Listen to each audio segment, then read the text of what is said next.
Hey guys, what's going on? James here, and another day, another re-signing for the Tampa Bay Buccaneers as they are bringing back veteran cornerback Bryce Hall on a one-year deal. Before we talk about that move, by the way, I have a question for you guys. Would you like me to bring back some Madden live streaming content? I've been thinking about it, tossing the idea around of bringing back a Buccaneers franchise live streaming series during the off season here. Do you guys want to see that? Let me know your thoughts and opinions about it down in the comments section below. But back to what I was talking about here regarding Bryce Hall. 6'1", 202 pounds, according to Pro Football Reference. Only 27 years old. Will be 28 by the end of the upcoming season. And, you know, Bryce Hall, before we talk about his time in Tampa Bay, because this is technically his second year with the Bucs, I want to talk about his time with the New York Jets. Played in 34 games, started 26 games for the Jets, 2 interceptions, 21 passes deflected, 1 fumble recovered. It was for a touchdown, by the way.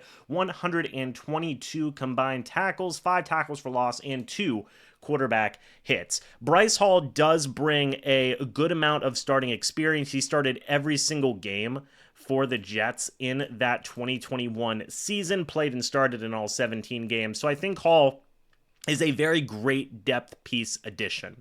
Okay, right off the jump, before we talk about his time in Tampa Bay, he had some good moments there in his time with the Jets. Now to talk about his time in Tampa. You guys see, he only played in 1 game for the Bucs last year, technically going into his second year in Tampa Bay. Why did he play so little? Well, 20 snaps into the Bucs' Week 1 win versus the Washington Commanders, Bryce Hall broke his leg, and it was a pretty bad leg injury. Of course, a broken leg is never an easy injury. Knocked him out for the entirety of the 2024 season after that injury occurred. So that's going to be a big hurdle, right? How has Bryce Hall looked recovering from that injury? It doesn't seem like there's any type of, I think to sign, he has to pass a physical. So it does seem like he is healthy, at least healthy enough to be able to sign a contract and be ready to go here for Tampa Bay. And I'm fine with that, because if Bryce Hall does come back from this leg injury and he is able to be a solid rotational cornerback, I think the Bucs have a little bit of a steal on their hands. Why do I say that? Well, folks, let's go back and take a look at the Pro Football Focus numbers. Of course, 2024, 20 snaps. Obviously, you're not going to get a great look there for Bryce Hall. 9 games played and 2 games started for the Jets in 2023. Looked pretty good. 66.4 overall grade, 80.3 run defense grade, coverage grade of 62.8. What about the season before, 2022? Again, only played in 5 games that year, so not the biggest sample size. I think a good year to look at would be 2021, where he played and started every game for the Jets that year.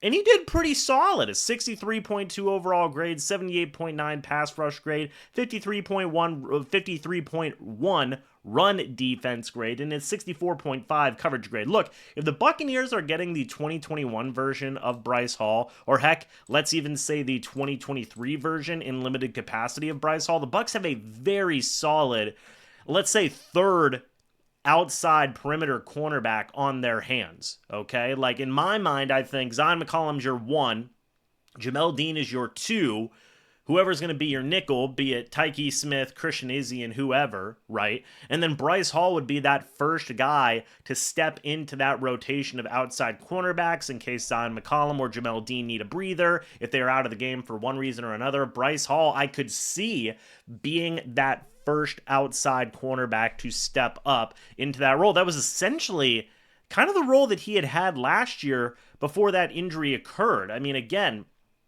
he had played 28.8% of the defensive snaps in that Washington Commanders game before he went down with injury. So the Buccaneers obviously were looking to factor him a pretty healthy amount in that rotation. I think that could very well continue if Hall is able to recover from that broken leg injury and rebound. So I'm actually low-key pretty excited. Shout out Harrisburg, Pennsylvania, by the way. Evan Wanish, close to his hometown. And yeah, man, this is a cool signing for me. I am happy with this depth signing. The Bucs have added 2 cornerbacks, Kindle Vidor and Bryce Hall, coming back as well. So that does make me feel a little bit better about the depth of their cornerback position. This Bryce Hall signing does make me feel a little bit better.